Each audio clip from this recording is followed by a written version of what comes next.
Kottayam medical കോളേജിൽ പുതുതായി നിർമ്മിച്ച സർജിക്കൽ ബ്ലോക്കിൽ വാർഡുകൾ പ്രവർത്തനം ആരംഭിച്ചു. രോഗികളെ വാർഡുകളിൽ പ്രവേശിപ്പിച്ചു.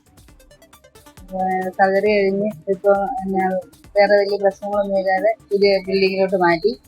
ഇപ്പം ഇവിടെ അത്യാവശ്യം നല്ല സൗകര്യമൊക്കെ ഉണ്ട്. കംഫർട്ടാണ്. ഇത് അവിടെ നിന്ന് പോകുന്നത് തന്നെ ദൈവാനുഗ്രഹം. എനിക്ക് ഓടത്തുമില്ല നടക്കത്തുമില്ലാത്ത വരുമായിരുന്നു. എൻ്റെ കൊച്ചു കൂടെ നിന്ന് കൊച്ചു ഭയങ്കര കരച്ചിലായിരുന്നു. അമ്മ വല്യമ്മ എനിക്ക് ഓടാൻ മെല്ലെ എടുത്തോണ്ട് പോയ വല്യമ്മ എന്നെ ചെയ്യുന്നവർക്ക് ഞങ്ങളെല്ലാം കൂട്ടക്കരച്ചിലായിരുന്നു. ഇവിടെ വന്ന് ചെയ്ത് നല്ല രീതിയിലുണ്ട്. അവിടെയൊക്കെ നല്ല സുഖപരമായിട്ട് നല്ലൊരു ഇതാണ്. നല്ല വൃത്തിയുണ്ട്. നല്ല എല്ലാ കാര്യവും ബെഡാണെങ്കിലും നല്ല ബെഡ് നല്ല രീതിയിൽ ഇവിടെ വരുന്ന പേഷ്യൻ്റ് നല്ലപോലെ കൈകാര്യം ചെയ്യുന്നുണ്ട്. ടോബി ജോൺസൺ ഉണ്ട് കോട്ടയത്ത് നിന്ന് വിശദാംശങ്ങളുമായി. ടോബി, ഇത് നേരത്തെ ആകാമായിരുന്നു. ഓപ്പറേഷൻ തിയേറ്റർ അടക്കം ഇനിയും അവിടെ സജ്ജീകരിക്കേണ്ട ഉണ്ടാകും എന്നാണ് മനസ്സിലാക്കുന്നത്. ഏതായാലും ഈ ബാക്കിയുള്ള രോഗികൾക്കെങ്കിലും ആശ്വാസകരമായ നടപടി വരുന്നു അല്ലേ? തീർച്ചയായിട്ടും ബാക്കിയുണ്ടായിരുന്ന രോഗികൾക്ക് എല്ലാവരും ആശ്വാസകരമായിട്ടുള്ള വാർത്ത തന്നെയാണ്.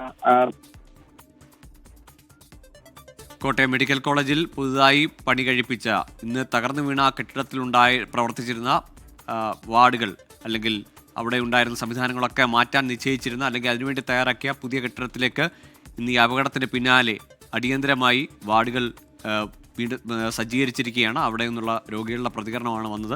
ഈ അപകടത്തെ തുടർന്ന് ആശങ്കയിലായ ആളുകൾക്ക്, അവിടെ ഉണ്ടായിരുന്ന ചികിത്സയ്ക്ക് എത്തിയവർക്കും അവരുടെ കൂട്ടിരിപ്പുകാർക്കും ഒക്കെ ആശ്വാസകരമായൊരു നടപടി അവിടെ ഉണ്ടാകുന്നു. പക്ഷേ അത് വൈകിപ്പോയി, അല്ലെങ്കിൽ ബിന്ദുവിൻ്റെ മരണം അതിന് കാരണമാകേണ്ടി വന്നു. ബിന്ദുവിൻ്റെ മരണത്തിലൂടെയെങ്കിലും അത് നടന്നു എന്നതാണ് സാഹചര്യം.